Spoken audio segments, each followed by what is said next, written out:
Prehistory as we imagine it. Men hunt, women forage, women gather. As the hunter, man is considered the main provider. He therefore stands atop society. To this day, this is how it's taught. But actually, this is not the way it is. Archaeologists put well-known role models to the test, bringing to light many surprising facts.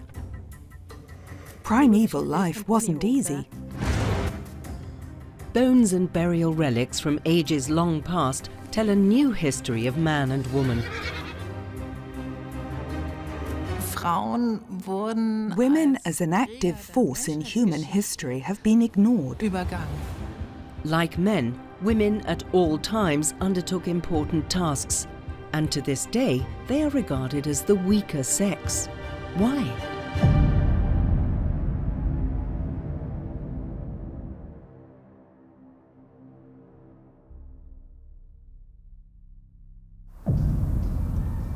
Sweden in the 10th century AD. On the island of Björkö, a Viking tribe pays its last respects to a deceased member. They prepare the deceased for a burial of rare opulence, because in the important trading city of Birka, he was a figure of distinction. Well-to-do, likely a senior warrior, a military leader.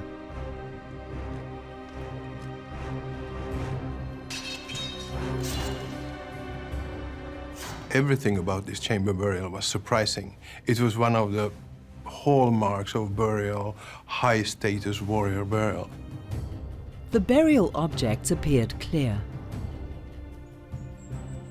Weapons, swords, arrowheads, spearheads, axes, fighting knife, everything that you would imagine, game pieces, even 2 horses.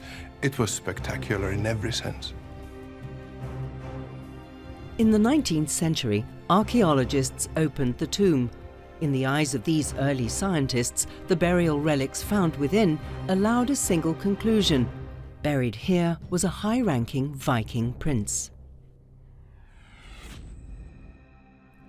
For more than 100 years, there was no doubt about it. Then, in 2017, at the University of Stockholm, a suspicion was raised that rocked the scientific world. To the research teams of Maja Krzewinska and Jan Stora, the accepted interpretation was not inevitable. Doesn't the skeleton appear to be female?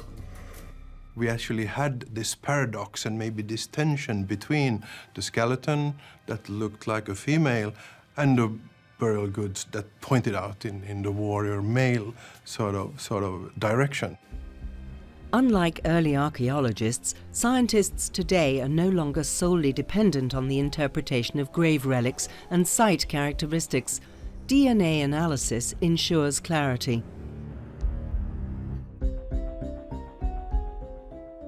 Examination of the bones decipher who the person in grave number BJ581 was. There is no question about the fact that the BJ581, the bones that we analyzed and did DNA on, are female. The high-ranking male Viking warrior is, in truth, a female. Absolutely sensational. When you do archaeogenetic research, you should expect the unexpected. Including a hail of criticism. Experts initially challenged their results. Accusations that the bones must have been mixed up were raised, but quickly dispelled by the Swedish research team. We compared the drawings and of the skeletons from the original documentation. We compared the skeleton that we have, and we could exclude every else of that this skeleton cannot come from another Birka burial. It's impossible. A female warrior right in the center of male-dominated Viking society. New insights opened up for researchers in their studies of past societies and cultures. So we can give her a gender role which is perhaps more fitting to her. Science now indicates Women were very likely engaged in military combat. They presumably led entire armies and were chiefs of their clans.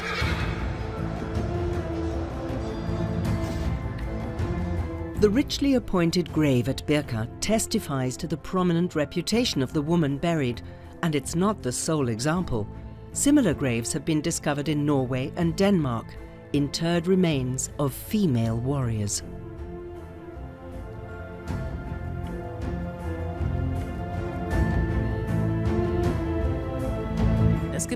This Viking woman was by no means a single case. There were also women who maintained homesteads, and while the men were gone on trade or raiding missions, it fell to them to defend their homes. There were also Viking women living in the villages, active in trade and as craftsmen.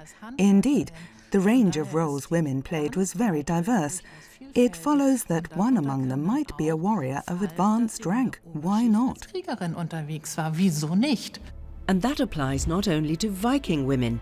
In 1953, archaeologist René Geoffroy excavated a 2,500-year-old Celtic tomb in Vix, France. Alongside a skeleton lay a man-sized bronze vessel, bowls, brooches, gold jewellery and the remains of a carriage. To the discoverer, it's clear. In this grave, a mighty woman had been laid to rest. Later experts, chief among them the German archaeologist Konrad Spindler, reinterpreted the find. The Lady of Vix must be a man. It was unthinkable to these researchers that women might also be found with a four-wheeled wagon, and so it was fabricated that it must be a transvestite with priestly functions, because that at least would be a man. Conversely, if a burial site is discovered in a dubious location, it's generally interpreted to be female. Such was the case of the Windby bog body. The shaved hair, striking bandages over the eyes, and clenched right hand were deemed signs that she was an adulteress. Based upon the visible findings, the 2,000-year-old bog body must have been a woman.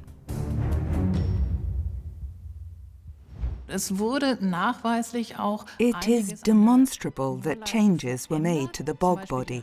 For example, the hand with its alleged lewd gesture, or the bands placed over the eyes, were all done to strengthen the image of an adulteress.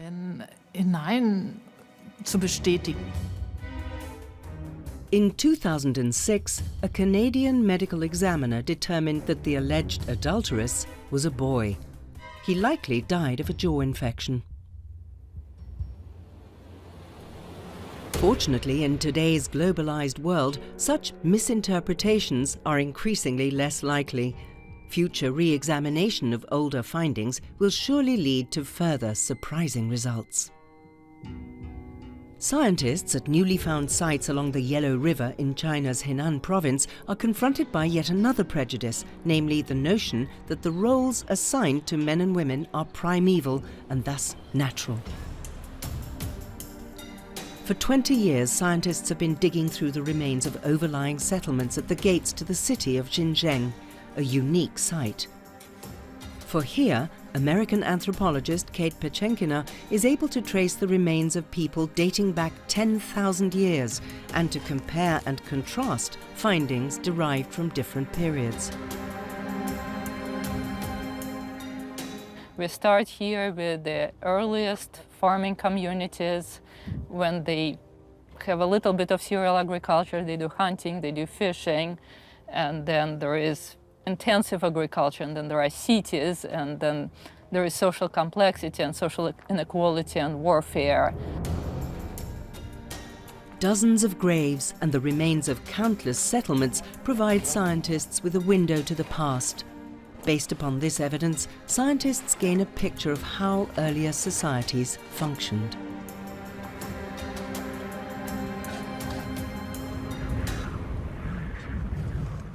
We can find Neolithic burials starting from 9,000 years ago, and then going through time into Bronze Age, and really human occupation never stops here. So you can go through entire historic sequence of all the dynasties in China and arrive to modernity. Unlike her colleagues from the past, Kate Pechenkina does not rely solely on burial objects in order to understand the living conditions of ancient cultures. Such burial objects continue to provide important insights, but the central focus of the scientist is on the mortal remains of the people themselves.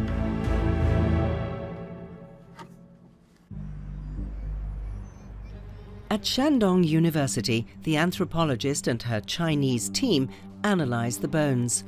Here, age, gender, and physical condition are quickly determined, and even dietary habits. We can estimate how much of different products were eaten. Of course, there are assumptions and comparisons, but generally the two stable isotopes we are focusing on are carbon and nitrogen. And carbon detects different types of plants, consumption of different types of plants, while nitrogen detects consumption of animal products and consumption of fish.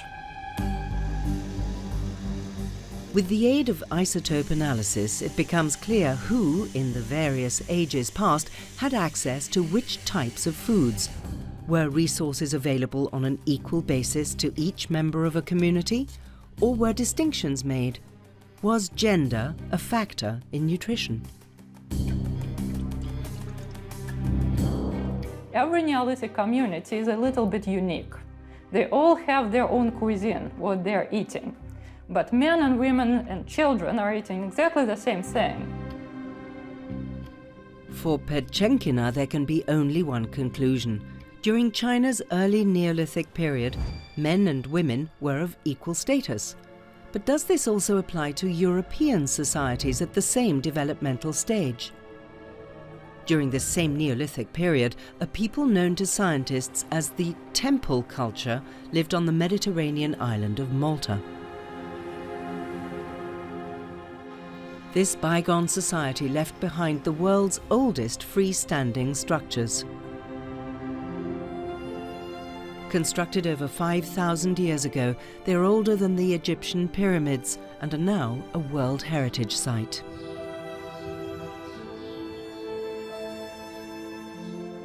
They are built in a way where you have circular rooms around the central space, but these circular rooms are not there just because of how they look like, but they are behaving as a horizontal arch.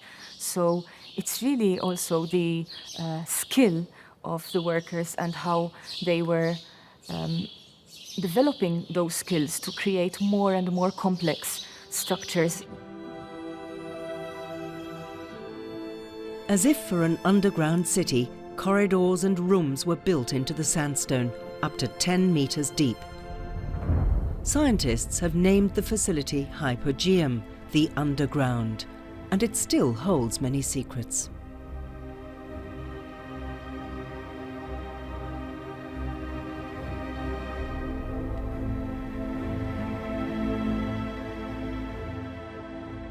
It was not an easy task to carry out.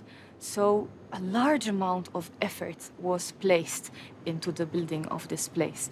Now, this does point out to a community which placed a big importance into the treatment of their dead. The Hypogeum is a cemetery. The human remains of 7,000 people were found there.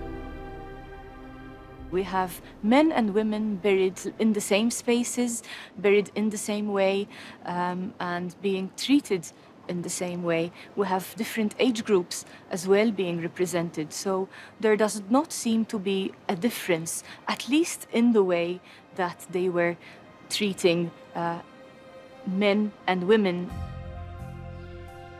As in China, excavation sites in Europe likewise point to an equal status of men and women. The idea of family patriarchs arose during the 19th century. Even Charles Darwin claimed that men, due to evolution, are the intellectually superior gender. The modern sciences were developed in the 19th century, and they served within its framework. The Christian religion belongs to this framework as well, and its tenets remained unchallenged. The upshot is that scientists, in order to preserve their own social standing, sought to prove that a woman's natural role was at home, tending the stove. These roles are still largely used today. The man is the breadwinner, the woman looks after the household and children, and what works in the present must also have worked in the past. To simply extend this model of a two-tiered world back across 2.5 million years without accounting for any possible variance is flatly absurd. Of course, there could have been societies in which it was so. It cannot be said that it is absolutely false. On the other hand, it appears increasingly likely that widely divergent societies existed side by side. Ethnologists have also fallen into this same trap. There are still hunter-gatherers found today. In Namibia, the San tribe live upon the African savanna. Because the men hunt, scientists classified them as the principal provider and therefore the dominant gender. In truth, hunting has never enjoyed the high status long attributed to it.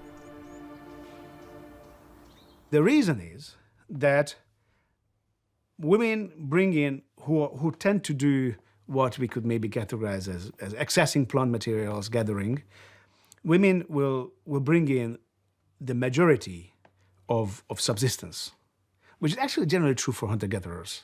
Women tend to bring in most of the calories. Among traditional San, women are the main provider.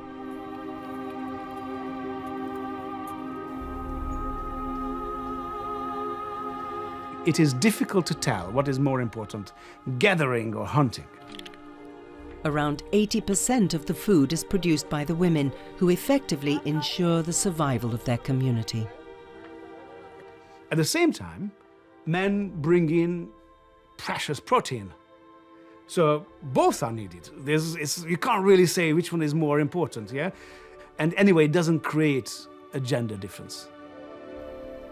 Both men and women contribute to the preservation of the tribe and are respected accordingly.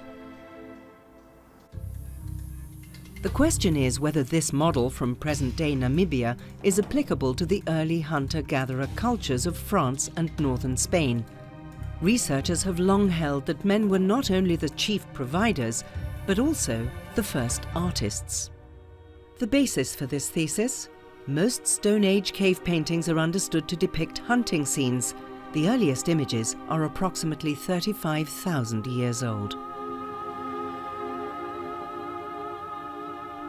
But the artists also left their handprints in many caves as a sort of signature. These cave paintings are a very significant body of evidence.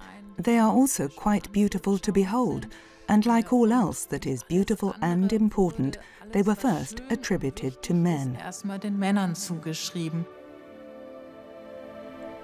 The discoverers of the paintings were convinced men created these artworks.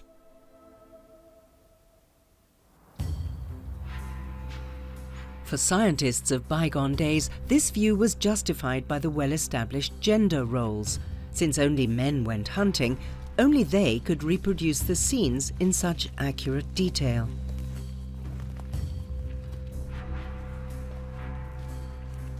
Only men hunted.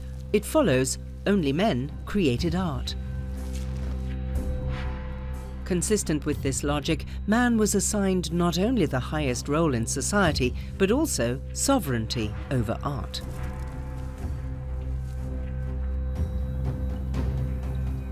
Here again, modern gender hierarchies were applied to life in the Stone Age.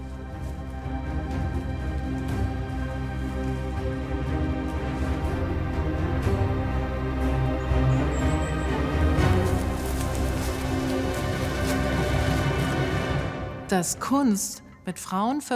art could be associated with women never entered the minds of the early researchers. Scientists in Liverpool, England, are investigating the gender of the creators of the cave paintings.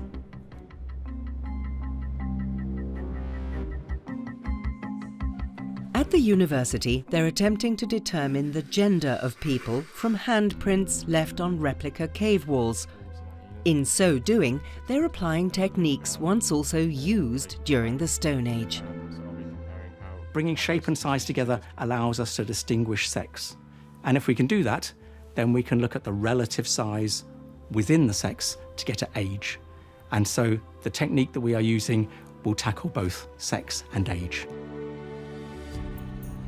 In order to correctly sort the images from the caves, Anthony Sinclair is working with forensic biologist Patrick Randolph-Quinney. They seek to determine the identifying features of hands from modern-day men and women. This establishes a basis for comparison. The difficulty here is that the bodies of modern-day and Stone Age people are not identical. It's a problem. I mean, we know that different parts of our bodies have changed shape through time. We are a different body proportion than our ancestors were. Our diets are different, our lifestyles are different, and that affects the shape of your skeleton. Using geometric morphology techniques, the handprints from the caves are precisely measured in order to compare them with the hands of their test participants. It brings things into a common framework so you can compare them statistically. So I can take complex shapes and forms and convert them into a very simple set of numbers. And that's what we're trying to do, is basically take this complex thing, the human hand, and convert it into 19 little points that allow us to describe the differences between you and me, males and females. The researchers have examined the handprints of over 200 men and women. In the process, they've revealed clear-cut gender characteristics. It's not the overall size of the hand that is the determinant, rather it is the shape of the palm. In men, the width between the fingers and wrist remains constant or even increases. In women, the palm is generally narrower towards the wrist, and it's this very characteristic often seen in the handprints of Stone Age artists. The early discoverers of the cave paintings were mistaken.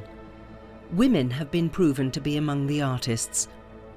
That the artworks once were exclusively credited to male hands is easy to explain. The first thing is that they themselves were men. The pictures of the people who went into the cave are people who are landowners, they are priests and so forth. They imagined themselves to be the artists.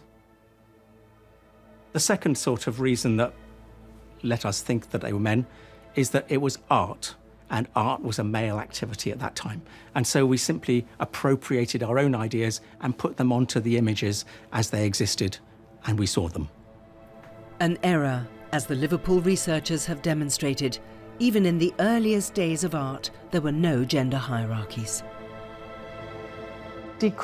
Within the course of a very few centuries, art became a male domain, and before and after that, things look quite different. This development that women were locked out began in the Renaissance. Women were barred access to the newly established art academies.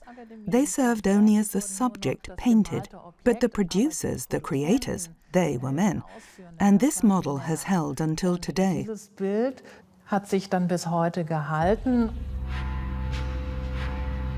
This might also topple another pillar of gender role assignment, namely that in early communities, only men hunted.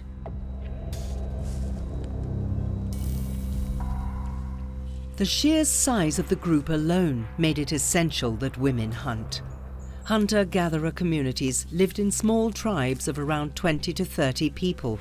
In order to kill larger wild animals, every available hunter was needed.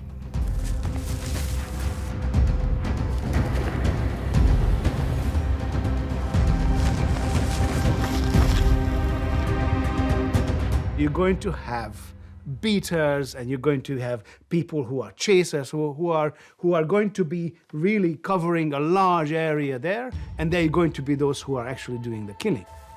And if you mess it up, you are in trouble. because winter is coming and nobody has any food. So these tended to have very large groups in which everybody would participate. Even the long-held assertion that women were physically unsuited to hunting has now been refuted. The assertion that the bodily strength of women was insufficient can be utterly dismissed. There are studies that women then were stronger than today's Olympic athletes. It stands to reason then that they joined in the hunt. The survival of hunter-gatherers during Europe's Ice Age did not depend upon strict hierarchies, but instead upon the equal interaction of the sexes. This is the more likely picture of Paleolithic society. Sacred site excavations from this epoch indicate that women may have been especially revered. The female figure from Hohlefels in southern Germany testifies to this. This ceramic figure was discovered in the Czech village of Dolní Venostice in 1925. The most famous of all, Venus of Willendorf, found in Austria in 1908, it was originally decorated with red ochre.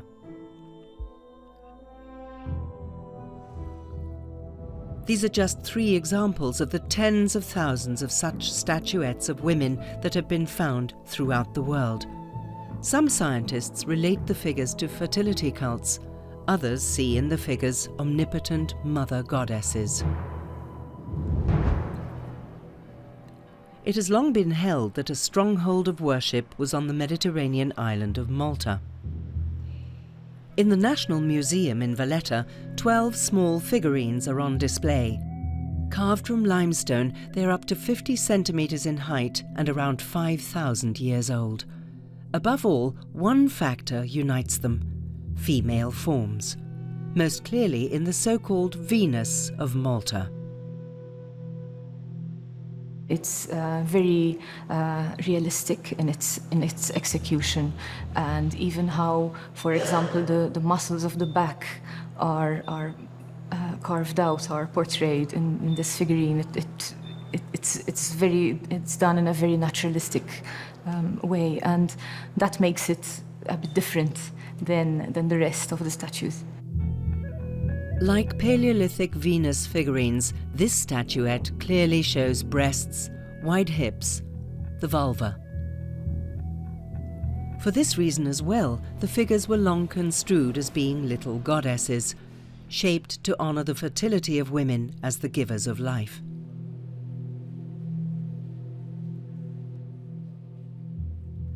In one of the statuettes, some even see a priestess.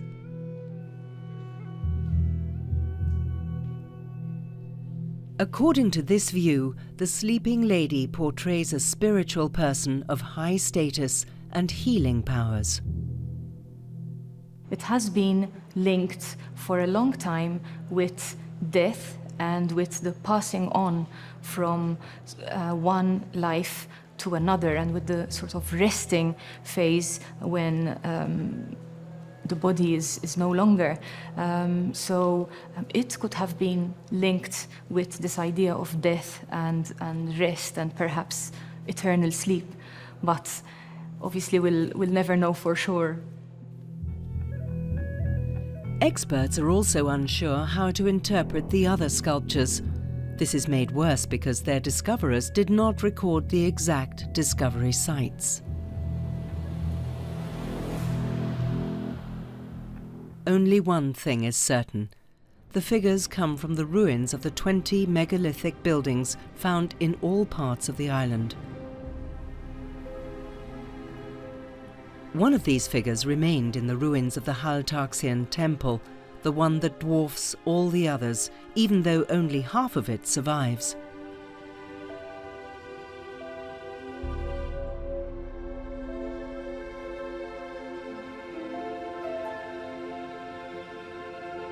This is the largest one of the lot, and when it was complete, it would have stood at a height of roughly 3 meters, which is quite big in terms of a statue, even compared to modern day statues. More than 3 meters high, a towering goddess, a magna mater. For some, she embodies a powerful female ancestor. Still, the excavation site is not so clear. For some researchers, the rudimentary dress alone is insufficient to conclude the figure is female. We do find men wearing skirts in a lot of cultures throughout history, even like Scottish men in modern times wear skirts sometimes on particular occasions, and even in Roman times. So the wearing of skirts being linked to females is quite a modern idea.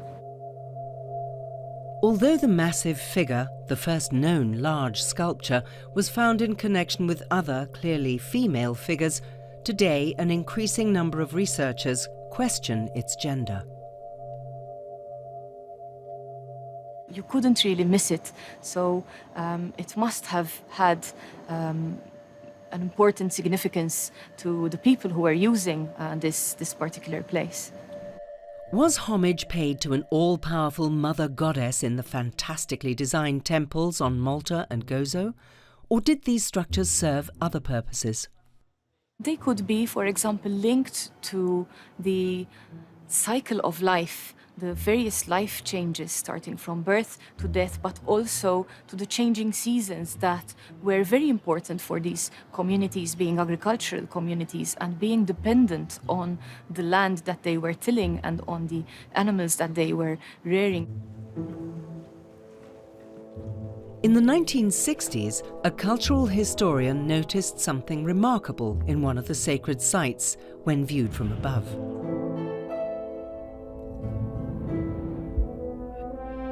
In the building's floor plan, until then described as cloverleaf-shaped, Gertrude R. Levy saw the outline of a female. Head, breasts, and those ample hips, just as was seen in the figurines found. That was probably, that interpretation, a result of these ideas and interpretations that were coming up at a time when feminism was on the rise and various interpretations were sort of being focused on giving more emphasis on women. But we can't really say that the structures are shaped in that way. Had these female scientists now made the same mistake once made by their male colleagues, albeit this time the partisan interpretation was feminist? No one can say just what the Ice Age hunters or the first agrarian cultures actually believed, but that they did not know gender-based hierarchies is now accepted as certain. The latest evidence for that comes from China. Anthropologist Kate Pechenkina has even determined the exact period when the egalitarian society became hierarchical. About 4,000 years ago, during the Bronze Age, Chinese society underwent a dramatic transition. In the laboratory, research teams compare the bones of men and women dating from the Neolithic and Bronze Ages. The composition of the male bones shows that men had a balanced diet during both periods. The scientists find that beginning in the Bronze Age, women displayed clear deficiencies. From that, they're probably no longer eating together the same types of food. So we end up with divided household where men eat separately certain things, their preferred things, and women are eating perhaps leftovers, perhaps whatever is less desirable, because clearly there is less meat there as well. But you start having gender-divided household from that. Malnutrition had physical consequences for Bronze Age women. This too can be determined by the scientists from the bones. In all human societies, males are slightly bigger than females, but in the Bronze Age society we have increased degree of sexual dimorphism. That is, in simple language, males get slightly bigger and females, on average, get considerably smaller. Kate Pechenkina can also prove that similar distinctions were made in later generations. In China, discrimination against women clearly began during the Bronze Age. These changes are not only reflected in the bones.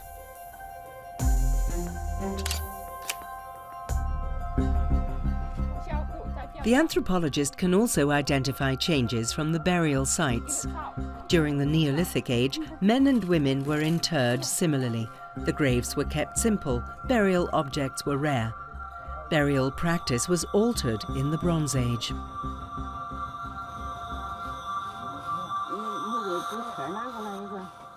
During the Bronze Age, you start having a really ostentatious burials. There is metal, there are elaborate vessels, pots, jade, everything, and the burial construction becomes very elaborate. You can have multiple coffins, multiple chambers, you can have a tiled room.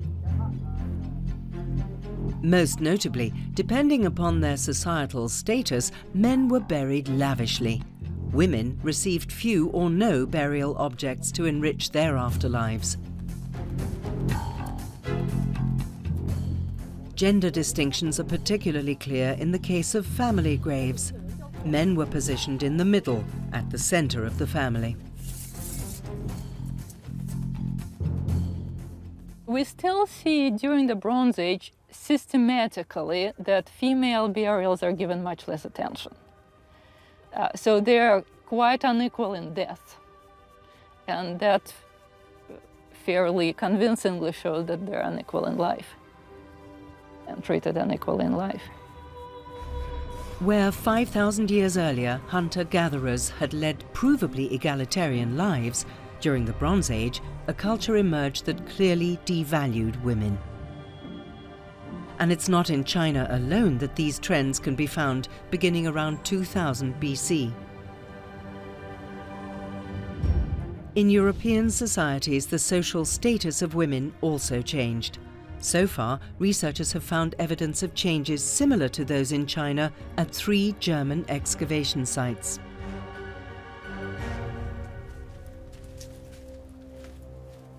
In European communities, men were again well nourished. They received meat, protein which promoted muscle development and bodily strength.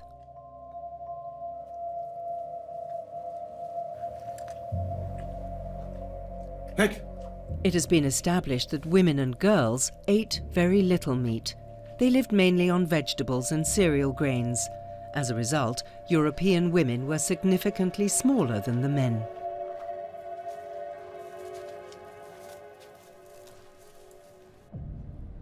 This drastic and relatively swift change raises concerns among scientists at Oxford, England.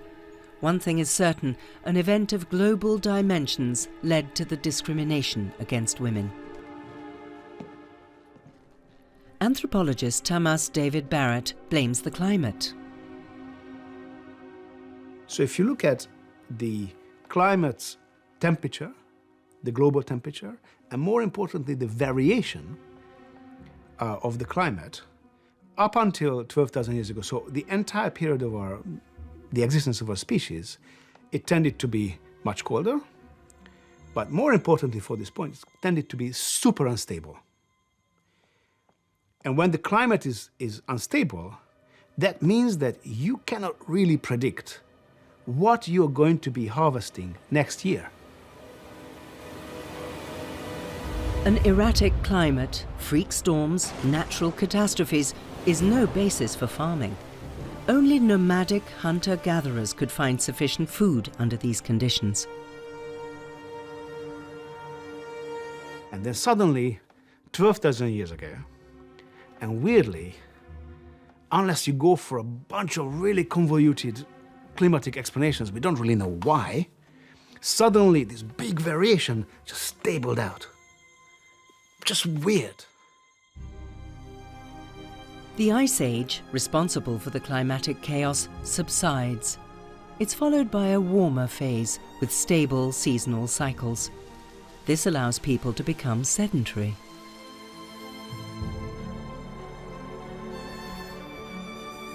This age is called the Holocene. It began 12,000 years ago and continues to this day, a fruitful and predictable age.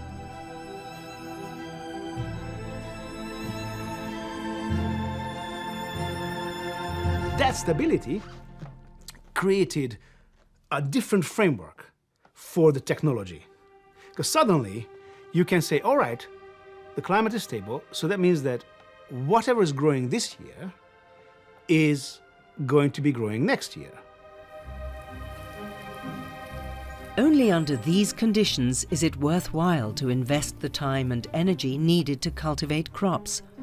New methods of storing and preserving food make it possible to remain in one place all year round.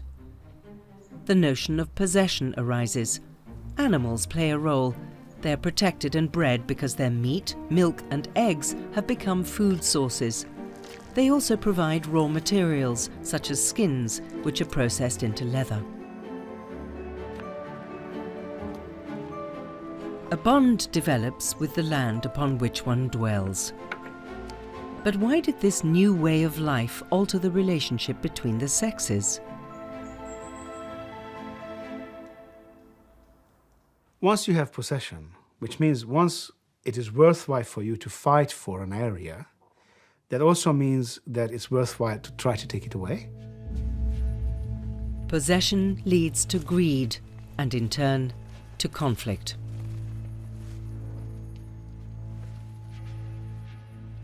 With that, physical power and strength becomes more important.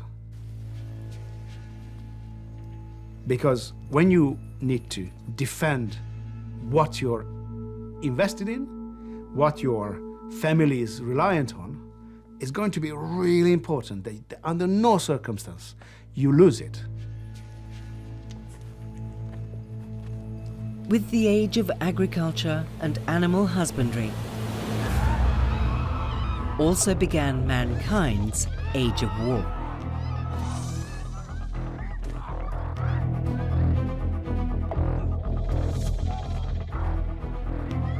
So that means that the male advantage is being taller, stronger, faster, leads to an increased valuation of man.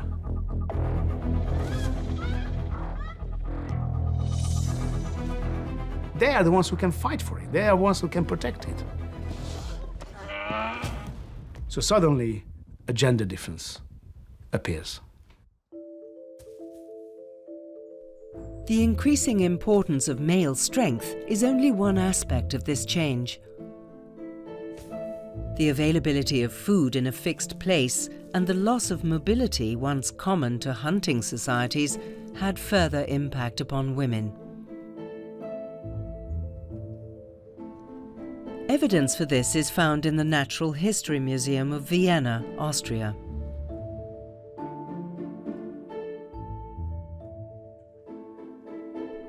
Archaeologist Katharina Rebay-Salisbury is particularly focused on the role of women as mothers.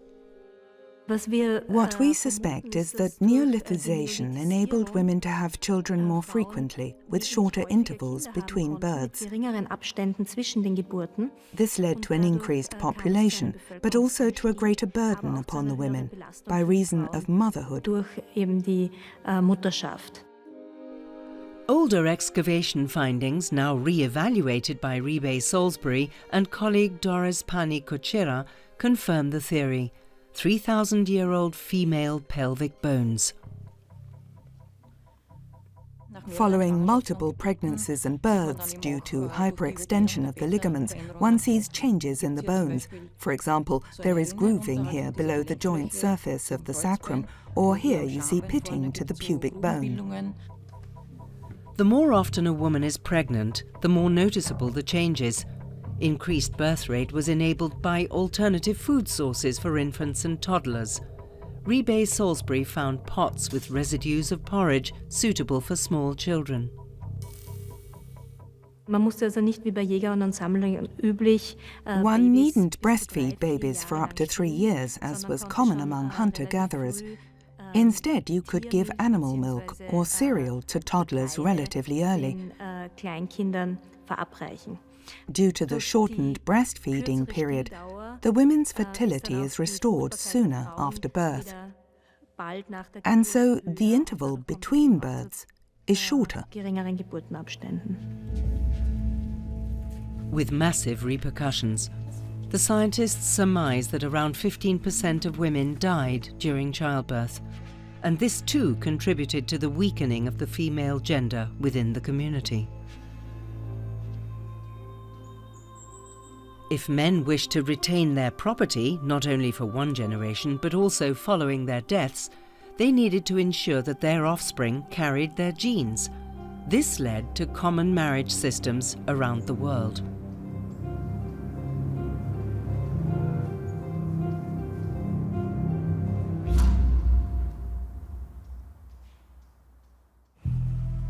In the Lech Valley of Bavaria, researchers found clues as to what this marriage system looked like here.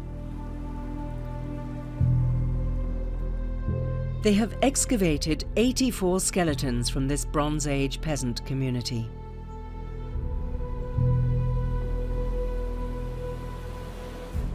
In Mannheim, Germany, at the Kurt Engelholm Center for Archaeometry, Corina Knipper is analyzing these findings. Isotopic analysis makes it possible not only to establish a person's diet, but also his or her origins. If the composite isotope values for an individual differ from standard values for the community, that person left her place of birth. The 84 Lech Valley skeletons have revealed astonishing results. For us, it was totally thrilling, a complete surprise, because what we saw was that so many women were mobile and so few men were. Not as we had always thought must have been the case in the past. Women stay at home and men travel through the world. But what we see is just the opposite.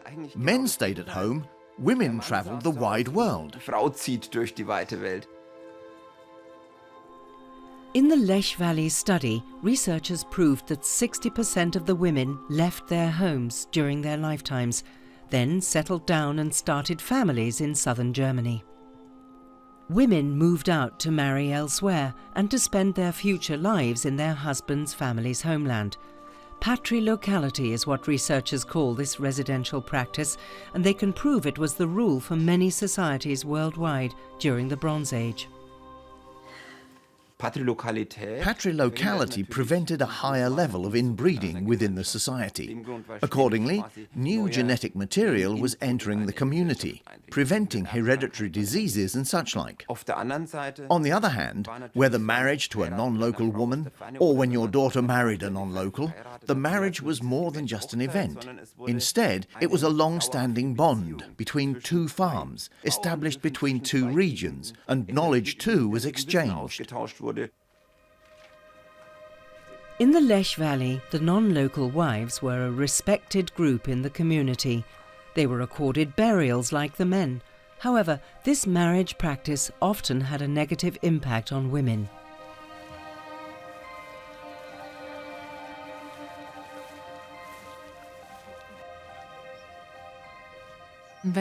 When you consider the impact of patrilocality on the young women who joined new family groups, clearly it was a major factor in diminishing the position of women.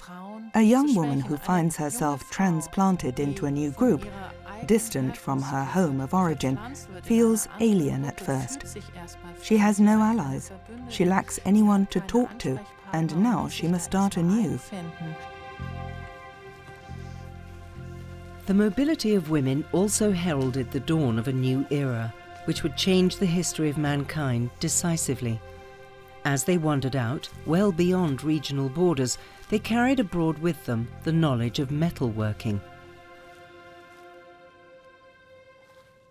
The proportion of women making cultural contacts, technological transfers, and the transfer of cultural innovations is always underestimated and is never seen from the blinded male perspective. The marital system has existed for several millennia. Until the present, the residential practice was even legally established in many countries. Still today, within Indian communities, the place of residence is determined by the man.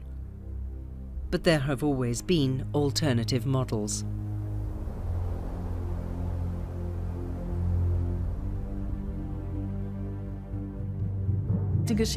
History should not be viewed as a linear development. Rather, there are ups and downs. It's always possible, with all the new developments, that something can also be changed in gender relations. Since the Bronze Age, the majority of women have been clearly disadvantaged. The social inequality of the sexes is, to this day, a product of the Neolithic revolution. You can describe the Neolithic revolution as an accident. It was only when women were sedentary that they became prisoners of hearth and home. So you have this mixed bag from the Neolithic revolution.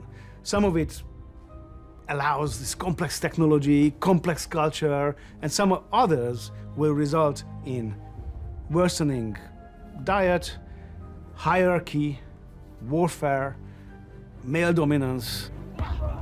The Neolithic revolution transformed society in a lasting manner, up to the modern age.